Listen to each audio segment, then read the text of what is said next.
Hello tout le monde, bon j'espère que vous allez bien. Je vous retrouve, ça fait longtemps que j'avais pas fait de vidéo dans ma salle de bain. Donc je vous retrouve dans ma salle de bain. Il risque d'y avoir un petit peu de bruit parce que j'ai le petit bébé Nathan qui prend son bain. Alors lui il vit sa meilleure vie, il patauge, il a tous ses jouets dans l'eau. Il est content. Nous sommes samedi matin. Je vous retrouve pour une vidéo blabla. Alors il va y avoir du super positif et puis la grosse déception de la semaine. Donc c'est parti, on y va, les blabla de Sandra. Alors je vais commencer par la gratitude du jour. Je vous ai expliqué, j'ai toujours des petites vidéos d'avance, donc j'ai un décalage, mais je veux maintenant, à chaque début de vidéo, parler de quelque chose de positif qui m'est arrivé la veille, parce que c'est quand même important de marquer le coup sur le positif et pas que le négatif, chose qu'on a tous tendance à faire. Parce que je dis toujours, quand on conduit, on retient toujours le débile qui nous a fait une queue de poisson, mais on ne retient pas les 95% de personnes qui conduisent prudemment sur la route. Donc, je ne savais pas comment appeler cette minute gratitude, reconnaissance, etc. Vous avez demandé votre avis, donc merci beaucoup d'ailleurs.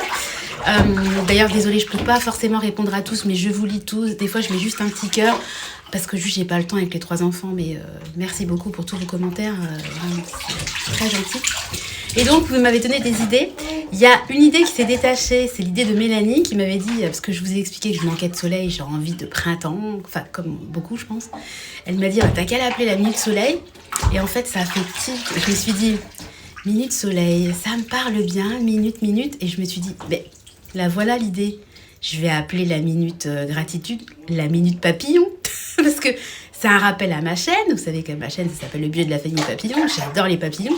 Et en plus, ça fait un rappel à l'expression que tout le monde connaît. Eh oh, minute papillon. Donc j'ai trouvé que c'était trop bien. Donc, minute papillon. Donc, je voulais quand même donner l'explication du choix du terme. Donc, la gratitude donc, d'hier a été pour mon avenir professionnel. Vous savez que je suis en pleine réflexion, en plein processus de réorientation professionnelle. Donc j'ai passé le premier cap qui était vraiment un gros dossier. Et puis maintenant, en fait, je suis en train de rencontrer divers recruteurs potentiels, à savoir qu'il y en a 5 dans mon environnement proche, je ne vais pas m'éloigner non plus trop. Les 5 m'ont contacté pour avoir un... Doucement, mon doudou. Et je vais en rencontrer 4 parce qu'il y en a un que ça ne correspond pas à mes attentes. J'en ai déjà rencontré un et j'ai déjà une réponse positive. Donc, je lui ai expliqué que je souhaitais rencontrer tous les recruteurs potentiels. Voilà, moi, j'ai été cash et honnête pour prendre ma décision parce que moi, je ne fonctionne pas forcément... Nathan, tu laisses dans le bain les jouets, d'accord ? Merci. Je ne fonctionne pas forcément... l'aspect financier n'est pas pour moi l'argument prioritaire dans mon choix. Moi, je fonctionne beaucoup à l'affect et j'ai besoin d'être bien dans l'équipe. Alors après, ce que je vais faire, ça va se faire à 95% à la maison. Mais forcément, je vais avoir des rendez-vous, des réunions, des suivis, etc. avec certaines personnes. Et il faut que je me sente bien avec les gens avec qui je vais travailler. Donc, moi, c'est vraiment le fait d'aller déjà de voir les locaux, d'aller sur place, de rencontrer les gens, d'échanger avec eux, qui fera que je m'orienterai vers tel ou tel employeur. Après, ils savent tout. C'est un métier qui est extrêmement en tension. Donc, ils savent tous qu'on va aller voir à peu près tout le monde. Et en gros, le choix, c'est plutôt nous qui avons à choisir notre recruteur, ce qui est un extrême luxe. C'est un travail qui est extrêmement difficile, mais on a le luxe, entre guillemets, de choisir avec qui on va travailler, et je trouve que c'est, de nos jours, faut le souligner. Mais en tout cas, la minute papillon, c'est que j'ai eu un entretien, donc j'en ai 3 dans les 2 semaines à venir, mais j'ai déjà une offre, donc je sais déjà d'avance que potentiellement, j'ai un job qui m'attend, donc ça c'est trop bien. Et en plus je leur ai dit, moi je ne peux pas débuter avant mi-mai voire début juin parce que j'ai des choses de prévues et je pourrais pas prendre, enfin ça va pas aller, je vais pas démarrer, prendre des congés, ça va pas. Donc moi je veux démarrer idéalement début juin. Donc la nana, mais il n'y a pas de problème, vous inquiétez pas, pas de soucis, parfait. Donc j'ai reçu hier la grille de salaire, tous les détails, etc. Et puis je vais attendre les prochains rendez-vous et puis je ferai mon choix. Mais en tout cas, je suis super contente. Donc, je voulais partager ça avec vous. Bon, verdict dans, 2 semaines, on va dire. Voilà, ça progresse. Je suis quand même sur le dossier depuis début octobre. Donc ça, c'était le point super positif. Là où il y a eu une énorme déception, je vous avais parlé du fait qu'ils envisageaient de fermer une classe de maternelle. Et ça y est, c'est tombé. Donc, ils vont fermer une classe de maternelle. Donc, il n'y avait déjà que 2 classes. Les niveaux étaient mélangés. Maintenant, il n'y aura plus qu'une classe qui va regrouper très petite section, moyenne section, et les grandes sections iront avec les CP. Voilà, donc ça va pas du tout puisqu'il n'y a pas de lavabo, de WC à hauteur. Comment voulez-vous que des élèves de la classe, elle n'est pas extensible. Les enfants de grande section, ils sont pas faits pour être assis sur une table toute la journée. C'est à partir du cours de l'élémentaire qu'on apprend à rester assis, à apprendre. Je sais pas du tout comment ça va se passer. Ça va donc impacter Clément qui va rentrer au CP. Et puis Nathan, en gros, il fera 2 ans de maternelle et puis après, il ira avec les CP. Donc je vais pas rentrer dans le dossier, mais on est vraiment dégoûtés. Donc on continue les actions, on va écrire à l'académie, etc. Et puis au mois de juin, il y a une deuxième commission qui se réunit. Donc jusqu'au bout, on va se battre. Le maire essaie de récupérer, entre guillemets, des enfants parce qu'en fait, ils fonctionnent avec des numéros. Ils en ont rien à cirer de l'humain derrière. Eux, c'est des chiffres. Des bureaucrates, ils appliquent ce qu'on leur demande d'appliquer parce qu'il ne faut pas croire. Ils ont des demandes qui viennent du haut, qui se répercutent en bas et qui redescendent. Et puis un jour, ça arrive dans les classes de vos enfants. Et là, vraiment, je suis dégoûtée parce que je me dis, on est vraiment en train de tuer la France, quoi. Parce que si on s'attaque à des enfants, mais ça veut dire qu'on n'en a rien à cirer, en fait, de tout le monde. Parce que les enfants, c'est quand même une population, c'est l'avenir de demain. Qu'est-ce qui va se passer ? Les gens... En fait, on fait tout à l'envers. C'est-à-dire que les nouveaux habitants, ils veulent plus venir parce qu'ils se disent, attendez, il n'y a pas de classe, je viens pas. Donc, il y a de moins en moins d'élèves. Donc, raison de plus pour fermer les classes. Au lieu de se dire, on n'arrête pas depuis des années de dire, les classes sont surchargées, il n'y a pas assez de profs. Cette année, objectif, virer 400 profs et fermer des classes. Donc, nous, il y a des quotas. Il faut qu'ils ferment 25 classes dans le département. Voilà, c'est le quota. C'est comme ça. Ils ont des directives.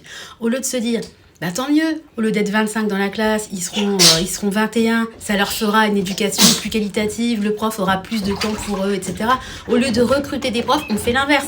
On se dit, la classe, elle est pas assez surchargée. Clac, on va la fermer, puis on va les répartir un peu partout, un peu n'importe comment, élémentaire, maternelle, on s'en fout, ils vont se débrouiller. Vous imaginez bien, mettez-vous à la place de la prof. La prof qui va devoir... Le CP, c'est pour moi la classe la plus importante. Elle va se retrouver à devoir apprendre à lire, à écrire à des enfants et à gérer des petits de grandes sections. Mais vous imaginez, qu'est-ce qui va se passer ? Elle va se mettre en arrêt. Et qu'est-ce qui va se passer ? Il n'y a pas assez de profs. Ils n'arrivent même pas à remplacer les profs. Et ils virent c'est un truc de dingue. Donc, vous imaginez, moi, mon Clément qui va se retrouver au CP mélangé avec des grandes sections et qui, très potentiellement, va se retrouver avec une maîtresse qui va se mettre en arrêt, puis une autre, puis un autre, puis un... Aucune continuité dans l'apprentissage, parce que c'est ce qui se passe cette année. Clément, sa maîtresse a été en congé maternité. Ça s'anticipe, un congé maternité. Ils n'ont même pas été capables de fournir une remplaçante tout au long de l'année. C'est-à-dire qu'il a eu une remplaçante pendant 2 mois, je crois. Après, elle est partie du jour au lendemain. Et ensuite, il s'est retrouvé avec des remplaçants, une remplaçante. Et là, il fonctionne lundi, mardi avec une institut et jeudi, vendredi avec une autre. Donc, il a déjà 2 institutrices. Vous imaginez, c'est pas facile pour un petit de 5 ans de devoir interchanger comme ça les gens, les profs. La façon de faire n'est pas la même. Voilà, et je me dis, mais c'est pas possible d'en arriver là, quoi. En fait, et ça, on commence, ça fait des années que l'école est mal menée. L'objectif étant que les gens qui ont de la thune dégagent vers le privé. Et puis, voyez, il y a moins de monde dans le public. Donc, on va fermer. Puis que l'école devienne peau de chagrin, un peu comme dans les pays anglo-saxons. Ceux qui ont de la thune iront en privé, ils peuvent payer, et puis ceux qui n'ont pas d'argent, ils iront dans l'école publique qui sera vraiment réduite au strict minimum. Et on va faire, et puis l'école, et puis ça va être la même chose pour la santé. Ceux qui auront de l'argent, ils iront se soigner dans les cliniques privées, les hôpitaux privés, etc. Et puis les autres, ils iront dans le public, dans les dispensaires, voilà. Et puis ils se feront soigner quand on pourra, quand on aura le temps, et puis comme rafistolés, quoi. Voilà, c'est un truc de malade. Ne parlons même pas des EHPAD, tout a été privatisé, donc moi je suis désolée, pour moi, les personnes vulnérables, les enfants et les personnes âgées, ça devrait relever du domaine du public, pas du privé, parce que on sait, bizarrement, on sait mettre de l'argent là où on veut mettre de l'argent. Et qu'est-ce qui se passe quand c'est privé ? On veut de la rentabilité. C'est comme les crèches, c'est pareil. Et puis c'est pareil, le bon argument, il y a une baisse de la natalité, donc faut fermer les écoles. Justement, c'est pas comme ça qu'il faut prendre la chose. Déjà, il y a une baisse de la natalité. Peut-être se poser aussi la question, pourquoi pourquoi les gens aujourd'hui n'ont plus envie de faire d'enfants? Parce qu'on est dans une société qui est stressée. On a vécu le Covid, ça a eu un gros impact sur nous. On l'a peut-être oublié, mais notre cerveau, il l'a gardé en mémoire, cet épisode. Doucement, Nathan, il a gardé en mémoire cet épisode-là. On n'a pas, comme mes parents ont eu la sécurité de l'emploi, ils sont restés... Nathan, s'il te plaît, doucement avec l'eau. Mes parents, ils sont restés 40 ans dans la même entreprise, ils ont pu faire construire leur maison, il n'y avait pas de problème d'école qui ferme, etc. Il y avait l'école à 500 mètres. Moi, demain, si je dois mettre mes enfants en privé, je vais devoir faire 15 bornes le matin, 15 bornes le soir et 15 bornes sans compter les bouchons. Donc, je vais passer 45 minutes. Après, j'ai une école à 500 mètres de chez moi. Et qu'est-ce qui se passe? C'est pareil, je disais à mon mari, mes parents, ils ont pu construire hyper proche de la ville. Nous, on doit s'éloigner de plus en plus parce que c'est tellement cher qu'on ne peut pas habiter dans l'agglo proche. Donc on s'éloigne. Et au final, on nous force presque à retourner dans la ville parce qu'on n'a pas d'école. Je dis, on n'est pas dans un village où il y a 20 habitants. On est dans un beau village, on a des commerces, à 2 km, on a un cabinet médical, il y a un dentiste, des infirmières. Enfin, on n'est vraiment pas dans un hameau, si vous voulez. Je me dis, on marche sur... J'espère que vous allez entendre, parce qu'avec le boucan qui fait à côté, j'essaie de me décaler un peu. On marche, on marche. Si je me décale trop, après vous allez le voir. Nathan, tu peux arrêter avec l'eau, s'il te plaît? Tu peux arrêter de faire couler l'eau, s'il te plaît, pendant que je fais la vidéo? Ça fait un boucan d'enfer. Merci, mon chat, parce que vraiment, là, je pense que j'en ai pour 2 minutes. Hein? Merci, mon chat. C'était sympa, parce que il prend sur lui, là, pour arrêter. Merci beaucoup, mon cœur. Donc, vraiment, c'était la minute... J'avais besoin en fait que ça sorte tout ça parce que je trouve ça vraiment écœurant. On sait mettre des milliards dans l'intelligence artificielle mais on ne sait pas mettre 5 milliards dans l'éducation nationale. Faut chercher l'erreur. De toute façon, c'est toujours pareil. On n'en a rien à cirer. En fait, on fait des effets d'annonce mais en réalité, on s'en cogne complètement. Parce que si vraiment on allait dans l'intérêt des enfants, et ben on verrait ça de manière positive. Et ben tant mieux, les classes seront moins surchargées, les profs auront plus de temps à donner aux enfants. On pourrait aussi réfléchir. Au lieu de dire on va réduire les vacances, à travailler différemment, à faire entrer la musique, le sport dans le quotidien des enfants pour qu'ils soient... Parce que les enfants, c'est pareil, ils ressentent le stress de leurs parents, les kilomètres. Puis on se donne beaucoup de pression aujourd'hui pour nos enfants. Je trouve qu'en tant que parents, on se met beaucoup plus de pression. Moi, mes parents, moi j'ai 44 ans, quand j'étais gamine, ils se mettaient pas la pression avec nous. Ils étaient derrière nous, ils nous suivaient pour l'école, etc. Mais ils n'avaient pas la pression que moi, je me mets en tant que maman, parce que je veux le meilleur pour mes enfants. Et je pense que c'est le reflet de la société. Comme on n'est pas bien, entre guillemets, dans notre société, moi je le dis, moi, c'est très souvent que je me dis, je ne me reconnais pas dans la société. Vous voyez, hier, j'ai fait une sortie scolaire avec Clément. On est allé à l'opéra, c'était trop joli. On a visité les loges, on allait voir les costumières, les couturières qui réparaient les costumes. C'était trop sympa. Et donc, on était 3 mamans de la classe. Donc, moi, j'arrive en premier dans la classe où j'attends, voilà, avec les petits... On met les chasubles aux enfants, les gilets, etc., leurs petits cordons autour du cou, etc. Et la première maman arrive, donc je la regarde, j'attends. J'attends encore le bonjour. La deuxième maman arrive, je la regarde, je me dis, bon, peut-être qu'elle va me dire bonjour. On se connaît, on se croise tous les jours. Pas un mot, même pas bonjour. Comment voulez-vous que les enfants soient polis? Moi, on me fait toujours des compliments sur qu'est-ce qu'ils sont polis, ils sont bien élevés. Mais punaise, si toi, en tant que maman, tu dis quand t'arrives, puis moi, je suis désolée, je la regarde, je suis dans la pièce. Moi, on m'a toujours appris, c'est la personne qui arrive qui dit bonjour. Voilà. Eh ben moi j'en ai marre de... Puis c'est pareil, je vais leur dire bonjour, limite, elles vont faire semblant de pas m'entendre, pas me répondre. Et puis le lendemain, en fait c'est toujours à moi de dire bonjour, mais jamais, en fait c'est comme si l'autre, le fait de dire bonjour, comme s'il s'abaissait, enfin, c'est un truc de malade. Donc en fait on était à côté, comme 3 débiles, puis personne parle. Je me dis mais...